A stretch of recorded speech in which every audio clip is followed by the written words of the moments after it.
Should be recording, all good.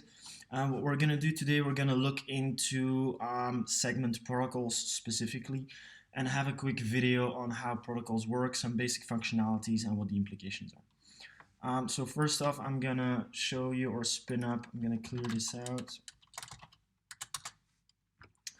I'm gonna show you to how I send in a couple of events. Don't pay too much attention to this mini application. It's a single page application, if you will, that we run for testing purposes, which is hooked up to a segment instance, which I call Glen localhost frontend. And we're actually going to look at what's going on if I send in a track call. So what I'm going to do is analytics.track event test event,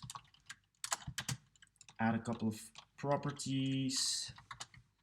Might actually wanna, yeah, that's better. Property 1, value 1, property 2, oops, value 2, doesn't really matter, all of this is just for the sake of the exercise, whoops, up, close it off. So I'm sending it in and you see that this comes in fairly good. What we're going to do now is we're going to have a look at protocols. And I have here something which is called Glen Track Plan 1, which is connected to a source, and you can see that it's Glen localhost frontend. So let's have a look at that. You also see that there's one synced library. What is protocols? Essentially, protocols is a segment module that allows you to upload tracking plans that you have agreed on with the business. Developers implement those events, and the tracking plans in protocols allow you to validate or secure if a specific event can enter your pipeline and make it into segment, yes or no. You can see here that I have a couple of events in here. You see page viewed, you see photo uploaded, product selected, user onboarding completed. You see that these are synced, and if I hover over it, you see that it's synced from Glen event library 01. You can also see that up here. And it basically means that this tracking plan has a synced library of events, meaning that multiple tracking plans can actually consume from that event tracking plan, which is a synced library or library. Meaning that if I, in that event synced library, if I make an adjustment, it will impact all the tracking plans through which it is connected, which is fairly cool, because if you have a complex setup with multiple brands in one workspace, multiple front ends, multiple back ends, whatever you want to call it, and you have a large chunk of events that are similar one to another, you can actually centralize all of that. Now, what we're going to do is, I'm just going to show you what the events here look like. View the library. So basically, these are the events. I'm going to edit, it's going to be easier. These are the events and the property combinations, right?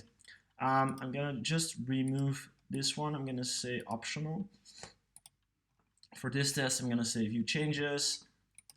It's then going to show me what the changes are. So there's a change. So it moves from required to, and I'm going to move myself here, poof, merge hub. It's going to be easier. Come on, buddy. Merge changes. Yes. And we're good. So that means that we've made a little change, but actually, like you've seen, the event that I've sent in was actually test event, and test event is not part of any of these tracking plans. Even though it's applied, it doesn't really do anything, right? And the reason for that is because we didn't enforce a schema. If I go back to my sources, and I go to Glen localhost frontend, which is actually the one that I just showed you, and we go to the debugger, you see, to the schema, you see a bunch of grayed out flags or OK signals and a bunch of like red stoplights, if you will. What the tracking plan in protocols is actually doing is just populating these things in the schema. Every event that is being sent in, and this is just the view for the last 7 days, is being visualized in this tab. So this is the schema tab for the track events. Obviously, this exists for identify calls, for group calls, etc. And the tracking plan from protocols that is applied to this source will indicate, well, this is a value that is included in your tracking plan or it is not included in your tracking plan. That's it. It doesn't block anything at this stage. If I say, okay, test event should now be part of my tracking plan, I can click this plus button and it will allow me to add it to my tracking plan. I'm not going to do that right now because I want to show you guys something. Imagine that we want to enforce things and we want to say, well, the tracking plan is actually a hard definition of the events that we want to ingest, and for the rest, we don't want to ingest anything else. At that point, what we need to do is we need to go to schema configuration. Either you reach it through this button, and if you click into it, you will end up at the same place. If I go to settings and schema configuration, it will lead to the same endpoint. Okay. What we're saying now is that any unplanned event is actually allowed, and it will just visualize in the schema that, well, we didn't expect it, but it's here. Any unplanned properties or traits are allowed. You could say we omit them. And the JSON schema violations are allowed, meaning that if we were expecting a string or a required field, but it's not there, or we're getting a number, then basically we're still allowing it, right? What I'm now going to say is I'm going to block all events that are not part of my schema. Usually it takes about 5 minutes. Let's see what happens. I'm going to resend this event, which was again not part of our tracking plan. And what you'll see is that this event is actually completely blocked. It means that even though this event previously got accepted, because we now enforce the schema configuration to match the tracking plan and to block events that are not part of the tracking plan, which is the case for this test event, this event no longer makes it down our pipeline. Let's go and check another potential configuration. We're now not gonna, actually, yes, let's keep blocking event, but we're gonna say like unplanned properties and traits, they get omitted. Let's again actually look at this first. I'm gonna go back to my tracking plan to have a refresher. And so basically it's photo uploaded with photo type. Let's send that in because we know that photo uploaded will work. Analytics.track. I probably still have it here somewhere. Photo uploaded, yep. Photo uploaded, and I'm gonna say I have photo quality, but actually on top of that I have, what was it again? Photo type. Type. JPEG. Just saying something, right? Just gonna indent this a little bit, and then this little bit, clean it up. Okay, now we're sending this in, and what will happen is that the complete event will be ingested. Why?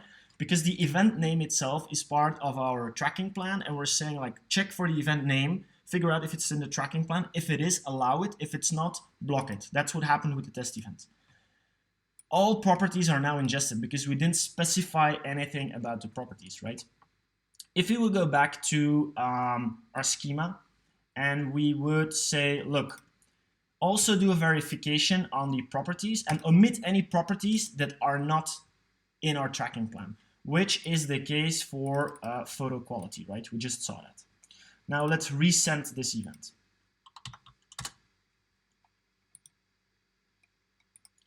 What you see now is that only photo type makes it through, even though we've sent the exact same payload as before. And in the previous payload, with the previous configuration, everything made it through, right? So this is kind of the implication of hyper securing your data ingestion through protocols.